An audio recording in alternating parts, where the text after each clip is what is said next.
What's up, Wizards? It's Dev, Mtg. We like it at Magic, y'all. And today, the entire remainder of Core Set 2021 got spoiled. We have the entire set now, which honestly I really didn't expect to get like 100 cards on a random Tuesday, but that's the way Wizards is doing it. So what happened here is we mostly got stuff from the lower rarities to look at for limited play and all that, and there's just way too many cards to go through in one video, especially considering most of them have zero consequence whatsoever on any constructed environment. So what I've done is I've gone ahead and done all the work for you, and I've sifted through all the trash to come up with the top 5 cards that you actually need to pay attention to from this last day of spoilers.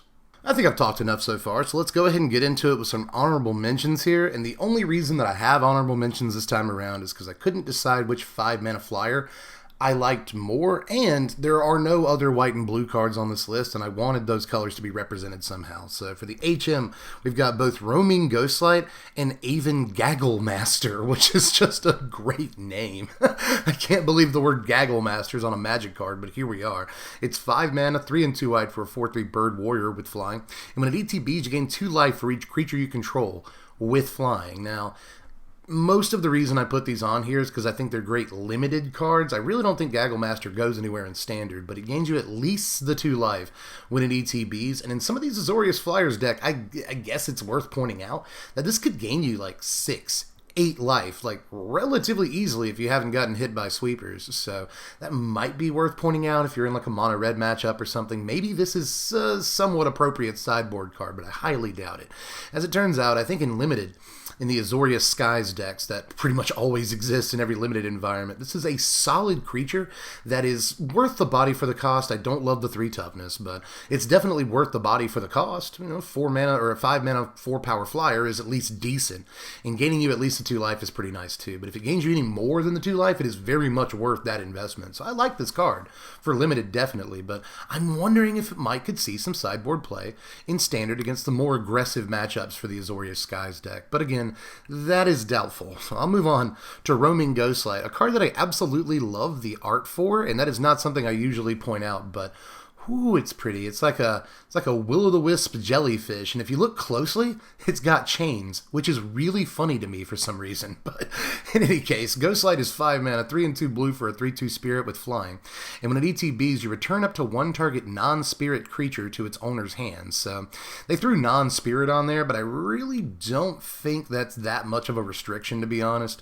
But a mana war that costs 2 extra mana, but subsequently gets a point of power and an evasive ability is probably worth exactly 2 more mana, but I'm not sure how good bouncing a thing is at 5 mana in a constructed environment, right? So again, this is mostly a limited pick where I think that it's actually quite good in the, again, the Azorius Skies deck, but pretty much any blue-based deck, you get an evasive flyer that sort of removes a creature, at least generates a little bit of tempo. Bounce isn't the best thing in the world in limited, but at the same time, this at least gets something off the board for a turn, and if you've got a couple other flying creatures, you can bounce their flyer, get through for some damage. There's all kinds of stuff you could do with Ghostlight. This also takes out tokens forever, so that's probably worth it in limited too. I really doubt this transcends that environment, but I did want to point it out because I think it's easily one of the better limited cards today.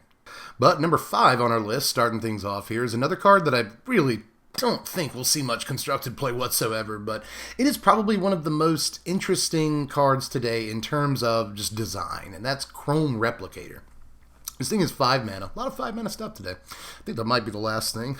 We'll see. But it's 5 mana for a 4/4 artifact creature. It's a construct. And when it ETBs, if you control 2 or more non-land, non-token permanents with the same name as one another, create a 4/4 colorless construct artifact creature token. So if you can fulfill these conditions, you're paying 5 mana for 8 power on 2 bodies, which is really not that bad. And note, too, that you can blink it.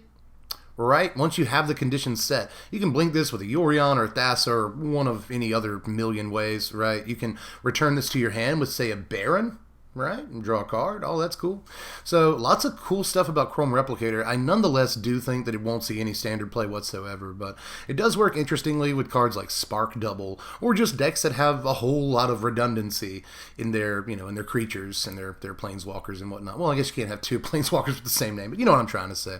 Mostly you're looking to have two creatures with the same name, but you might have two Omen of the Sea or something, and then at that point you get 8 power. So again, maybe you cheat this into play somehow after you get a couple of mana dorks out, 2 Paradise Druids, tap them, get this on like turn 4. That's actually not the worst thing in the world, but there's just way better stuff you can be doing for 5 mana, honestly. I just kind of wanted to do the exercise of talking out this card because I think it's a really, really cool card.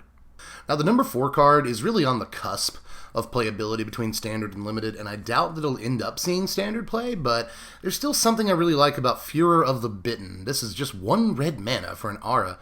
Enchanted creature gets +2/+2 and attacks each combat if able, so 1 mana for +2/+2 is actually quite good. That's really not that bad. Way back in the day we had Strengthen, which is 2 mana for +2/+2, and it costs double red.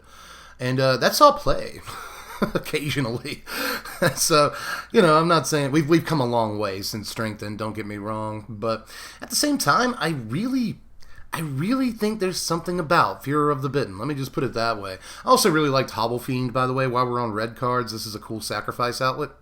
So I also want to point that card out. Hobble Fiend is probably way better than Furor of the Bitten, but there's just something about Furor of the Bitten. 1 mana for +2/+2 is actually a really, really good rate. Now, at number 3, we got a card that I think might, and that's a huge might, see some Commander play. Although I think the activation is probably too expensive on Witch's Cauldron, but it's just 1 single black mana for an artifact. But you have to pay 1 in a black and tap it and sack a creature. Then you gain 1 life and you draw a card. So this does a whole lot of things, honestly. This is just a 1 mana artifact, so it might go in artifact-heavy decks that want those artifact synergies, because 1 mana is not really much to get this down. It obviously could go in sacrifice decks, but there's 100 better ways to sacrifice creatures. So kind of oddly, ironically, I think that one of the decks this goes into the least is a sacrifice deck, at least while we're talking Standard. But obviously in Commander, you don't have access to, 4 ofs, all your best sack outlets. So this might be a decent sack outlet despite the activation cost, because gaining a life and drawing a card is not bad. Really, I'm into drawing the card. Gaining a life isn't a big deal unless you have things around that trigger off of life gain, which is another reason to look at the card, I'll say that much. But if you've got a creature laying around that has some sort of dies trigger on it, or just a creature that you don't want anymore, or maybe a creature that's chump blocked in combat, there's a lot of reasons you might want to activate this, and drawing a card is actually relatively powerful, so I'm very interested in this card. But the last couple of cards today are actually fairly strong, starting with Track Down, a common Pauper players. This is just 1 and a green for a sorcery. I really don't like the sorcery speed on this, but still. You scry 3, and then reveal the top card of your library. If it's a creature or land, draw a card, so you just draw it. Effectively. You can just use this to scry 3 if you want to, and not put anything on top, but that's probably terrible. It's probably not. 2 mana for scry 3 doesn't sound bad, but it probably very much is in practice. But if you can use this to draw the creature or land, it's not terrible, right? I mean, it's certainly no, Adventurous Impulse. Adventurous Impulse sees barely any play, but at the same time, for just a couple of mana, I really, really like this effect, especially in the limited environment, but I could see a world where maybe this transcends that environment, because unlike Adventurous Impulse, right, you get to scry, which is kind of a big deal. If there's other cards you want to keep on top of your deck, you can keep them on top of your deck, which is actually probably worth the extra mana in some situations. I do like Impulse just a lot more, but at the same time, this is easily one of the more powerful cards of the day, which really goes to show you how lame a lot of the cards were today. But at the same time, this is definitely a card worth tracking. But finally, last card I want to talk about today is a card that was leaked forever ago. But I don't really like to talk about leaks. I like to wait until they're officially spoiled, and then we talk about them. And I'm just not sure when this card got officially spoiled. I must have missed it, or maybe it's just the way Mythic Spoiler works or whatever. Because usually, once they preview a leaked card on Mythic Spoiler, they don't tell you when it actually gets officially spoiled, which is kind of bothersome. But anyway, a card that I have not talked about, and the only rare that we'll talk about today, is Demonic Embrace. This is just 1 and 2 black for an aura that enchants a creature. Enchanted creature gets +3/+1, has flying, and is a demon in addition to its other types. You may cast Demonic Embrace from your graveyard by paying 3 life and discarding a card in addition to paying its other costs. So this is the card Mara was talking about. It's inspired by an old enchantment from Urza's. This is the Black Rancor, but it's very much fixed, right? Not only does it cost 3 times as much as Rancor, but you also have to pay life and discard a card, go down a card to get it out of your graveyard. And you also have to pay the 3 mana again to cast it. So you can call this a fixed Rancor if you want, but Rancor was 1 mana for initial investment, and then it just came back over and over.